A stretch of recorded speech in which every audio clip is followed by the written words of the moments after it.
From the Bill of Rights by Amie Jane Leavitt. Background. In 1773, patriots dumped tea into Boston Harbor to protest being taxed for it. The conflict between Britain and the colonies broke out in war in 1775. After the peace treaty, the new nation continued to use the Articles of Confederation adopted during the American Revolution, but began work on a constitution.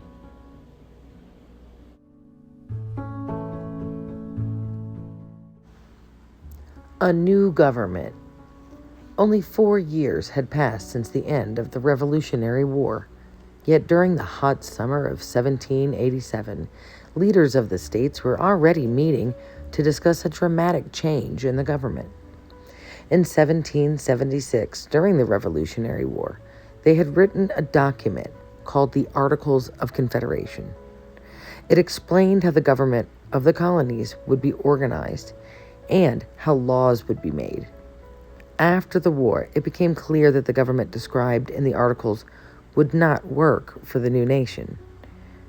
It was the responsibility of these leaders, including George Washington, James Madison, Alexander Hamilton, George Mason, and Benjamin Franklin, to agree on how the government of the newly formed United States should be run. 3 patriots lead troops into battle in a painting titled Spirit of 76 by Archibald M. Willard.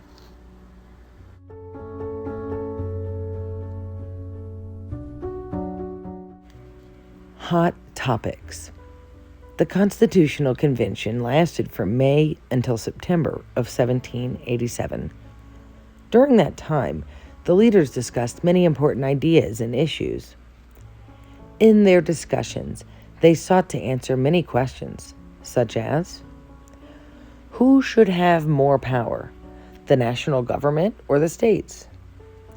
How should presidents be elected? How should leaders in Congress be elected, and how long should they serve? Who should have the right to vote? For each of these questions, and all the others that were talked about at the convention, there were many different answers and opinions. After much debate, however, a consensus or agreement was finally made on many of them. The delegates' final agreement became known as the U.S. Constitution. The rights of the people. Most of the important questions were agreed upon before the Constitution was finished. Surprisingly, one big question was not. Should the Constitution protect the rights of the people? All the leaders at the convention agreed that the rights of the people should be protected. After all, a democracy is, by definition, a government for and of the people. It was because England's King George III abused the rights of the colonists during his rule that they had sought independence during the Revolutionary War. 2 opposing groups had strong opinions about why the rights of the people should or should not be in the Constitution.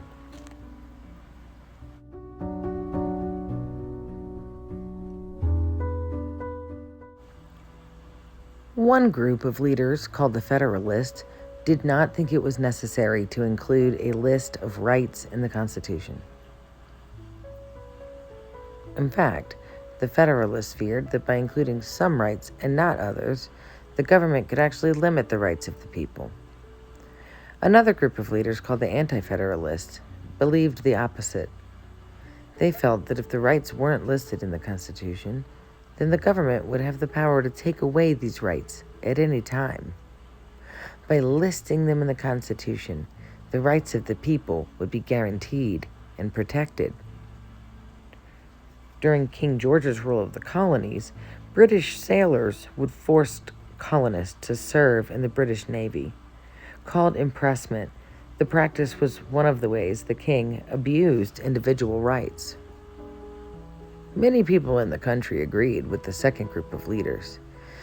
They remembered what it felt like to have limited rights under King George's rule, and they didn't want that to happen to them again. They wanted a Bill of Rights included in the Constitution. When the Constitution was sent to the states for ratification, many of the states voiced this opinion. New York, Massachusetts, and Virginia said they wanted a Bill of Rights. They even came up with their own list of suggestions for the delegates to include. North Carolina and Rhode Island believed so strongly that the Constitution should have a Bill of Rights that they would not approve the Constitution at all unless one was added.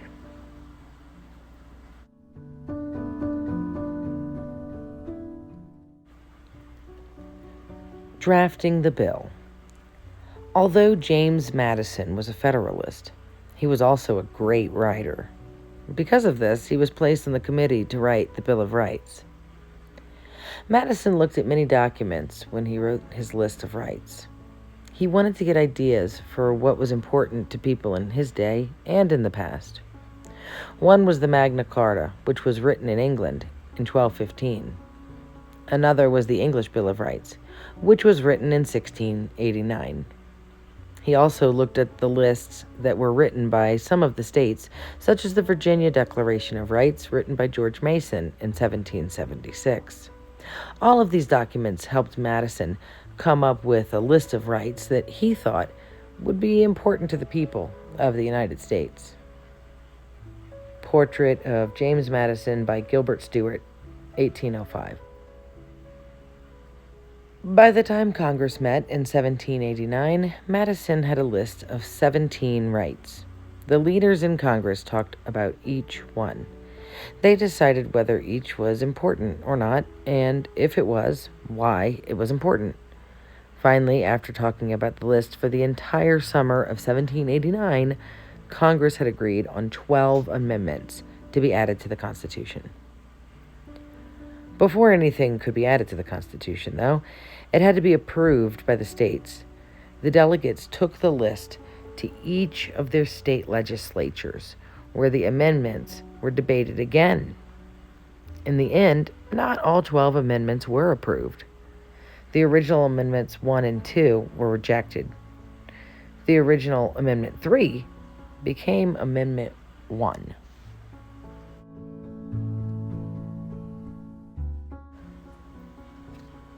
New Jersey was the first state to approve the 10 amendments, and Virginia was the 11th, the last one needed for ratification. These first 10 amendments to the Constitution have been known ever since as the Bill of Rights. Ratification dates of the Bill of Rights. New Jersey, November 20th, 1789. Rejected Amendment 2. Maryland, December 19th, 1789. Approved all amendments. North Carolina, December 22nd, 1789. Approved all amendments. South Carolina, January 19th, 1790. Approved all amendments. New Hampshire, January 25th, 1790. Rejected Amendment 2. Delaware, January 28th, 1790. Rejected Amendment 1. New York, February 27th, 1790. Rejected Amendment 2. Pennsylvania, March 10th, 1790. Rejected Amendment 2. Rhode Island, June 7th, 1790. Rejected Amendment 2. Vermont, November 3rd, 1791. Approved all amendments. Virginia, December 15th, 1791. Approved all amendments.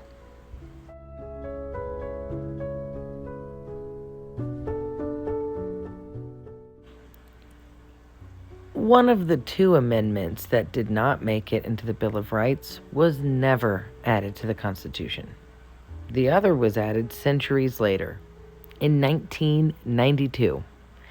It's the 27th Amendment, which states that members of Congress cannot change their rate of pay for the current term.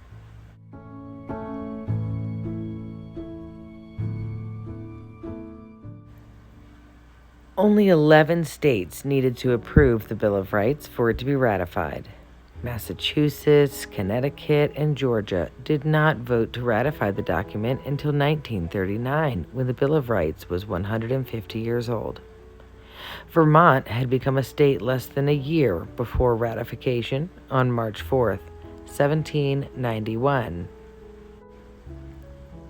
Freedom to believe, speak, worship, and assemble.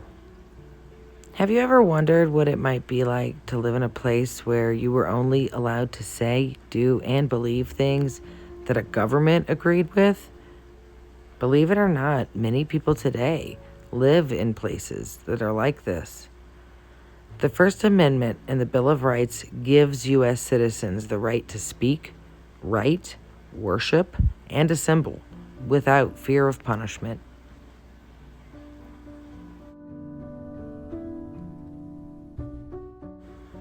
Freedom of speech. In October 2010, a woman in China added a comment and retweeted her fiancé's Twitter post. He had written about a Chinese protest against Japan. She had jokingly added the words, "Charge, angry youth." 11 days later, on the day they had planned to marry, both the woman and her fiancé were arrested. The fiancé was released 5 days later, but the woman was sentenced to 1 year in a labor camp. Her crime: disturbing social stability. Chinese students raised a bronze replica of the goddess of democracy, an icon of free speech and democracy, in 2010. The students were marking the 21st anniversary of the Tiananmen Square protest for democracy, which had ended in violence. It is this exact type of situation that the framers of the Constitution feared. They did not ever want the U.S. government to have the ability to limit the things people can say. In order to protect the right to freedom of speech, they included it in the First Amendment to the Constitution. Amendment 1. Congress shall make no law respecting an establishment of religion, or prohibiting the free exercise thereof, or abridging the freedom of speech or of the press, or of the right of the people peaceably to assemble, and to petition the government for a redress of grievances. Freedom of speech is just one of the rights protected by the First Amendment. Other rights include freedom of religion, freedom to worship, freedom to assemble peacefully, and freedom to make a complaint against the government. In the 1940s, the Committee for the First Amendment, made up of people who included actors Humphrey Bogart and Lauren Bacall, was established to protest the witch hunt of individuals in Hollywood who were targeted as communists based on their beliefs. Standing in court from left, Danny Kaye, June Havoc, Bogart, and Bacall, seated. Freedom of religion. One of the reasons early settlers moved from Europe to North America was for freedom of religion. The Pilgrims, for example, were not allowed to practice their religion freely in England. If they did, they faced persecution and sometimes imprisonment. They left their homes and braved the dangers of the New World so that they could worship without fear of punishment. In 1620, they founded Plymouth Colony. Quakers came to Pennsylvania, a colony that William Penn set up for them in 1682. Many Catholics settled in Maryland because Lord Baltimore had founded the colony to protect those who believed in that faith. The First Amendment actually protects several ideas associated with freedom of religion. First, it says, Congress shall make no law respecting an establishment of religion. This means that the U.S. government cannot make laws about religion. It also means that the government cannot make a state religion or say that everyone must follow a certain religion. The second part says, or prohibiting the free exercise thereof. This simply means that the government cannot keep people from practicing their religion. The Constitution lets people believe in whatever religion they want to, and it protects people who don't want to practice any religion at all. Because the government may not interfere with religious worship, the United States enjoys separation of church and state. Freedom of the press. Freedom of the press refers to the printing press. It is the freedom to print people's ideas in magazines, newspapers, books, and other forms of media. People in the United States can read different ideas and viewpoints in newspapers or on the internet. They can listen to news reporters describing events on television. Since things have always been that way in the United States, it may not sound like an important right, but there are many cases where people who have not had this right have suffered.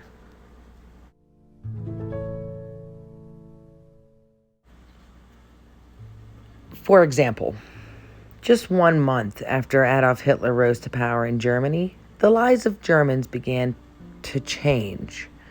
It was February 1933, and a fire had broken out in an important government building. Even though no one knew for sure who had started the fire, the Nazis believed it was a group of communists trying to take over the government. Hitler and the other Nazi leaders said they had to act quickly to protect Germany and its people. They changed the country's constitution and took away the civil liberties of the German people.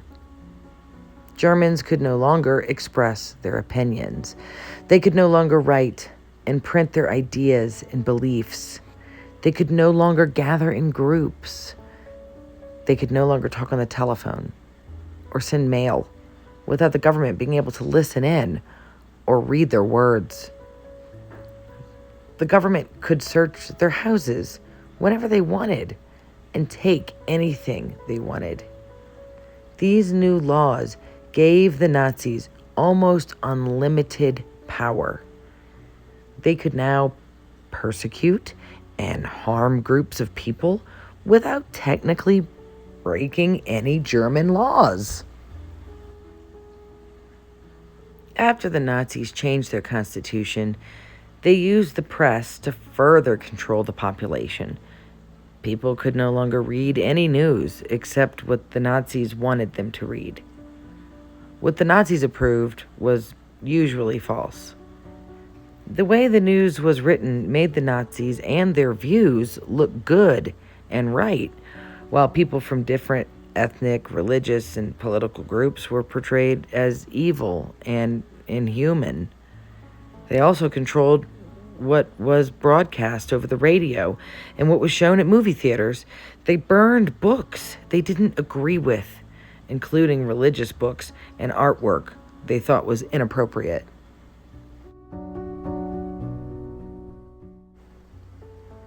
In February 1933, arsonists set fire to the Reichstag, the German parliamentary building. Because of this event, the Nazis drastically changed the German constitution and severely limited the rights of the people.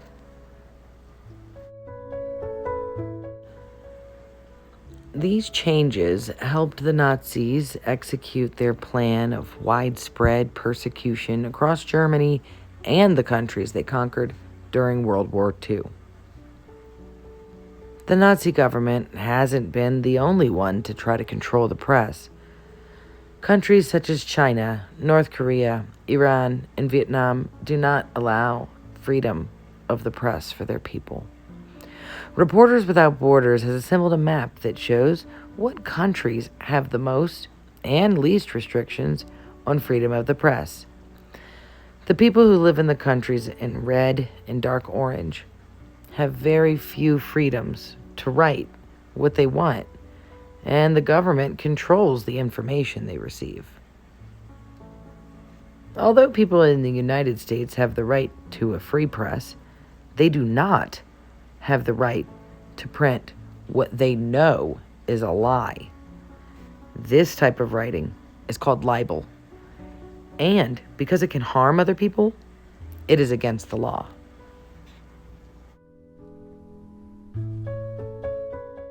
The colors on this map indicate which countries have the least and most restrictions on freedom of the press. If you live in a country that is shaded blue, your government does not limit the information you can read and write. If you live in a country shaded in red or orange, you are severely limited. Freedom to assemble. To assemble means to gather in groups.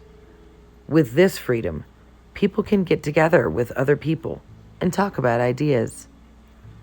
They can protest things they don't agree with. They just have to do so peacefully. Depending on where they want to gather, they may also need to get a permit. Freedom to petition the government. If you live in the United States and the government does something you don't like, you can tell the government how you feel. You can write a letter to any leader and express your feelings. In the 1700s, the colonists tried to do this when they disagreed with the laws of King George III. Instead of listening to their grievances, the king passed more laws to punish the colonists. Since the colonists didn't have any say in what laws were passed, they had no representatives in the British government. There was very little they could do. That was the main reason they fought for their freedom in the Revolutionary War. Today, you can petition the government whenever you want. If you don't like something that has happened in your town, you can go to a city council meeting and speak in front of the leaders. You can also write a letter to the mayor and explain your views. Not only can you write to the leaders of your town, but you can also write or call the leaders of your county, state, or nation. Preservation and promotion. Global impact of the Bill of Rights. The Bill of Rights, one of the most important documents in the U.S. government, has protected the rights of Americans for more than 200 years. Because it has been so successful, it has been used as the basis for similar bills of rights for other countries and for international law. International law. Because of the human rights violations that happened during World War II, after the war, the leaders of the victorious nations agreed that a Bill of Rights was necessary for people everywhere. The United Nations was established in 1945 in order to curb warfare and to protect human rights around the world. In December 1948, the General Assembly of the United Nations agreed on the Universal Declaration of Human Rights. It included 30 groups of rights, such as the following. Everyone has the right to life, liberty, and security of person. No one shall be held in slavery. No one shall be subjected to torture or to cruel, inhuman, or degrading treatment or punishment. Everyone has the right to recognition everywhere as a person before the law. No one shall be subjected to arbitrary arrest, detention, or exile. Everyone is entitled in full equality to a fair and public hearing by an independent and impartial tribunal in the determination of his rights and obligations and of any criminal charge against him. Everyone has the right to leave any country, including his own, and return to his country. Everyone has the right to a nationality.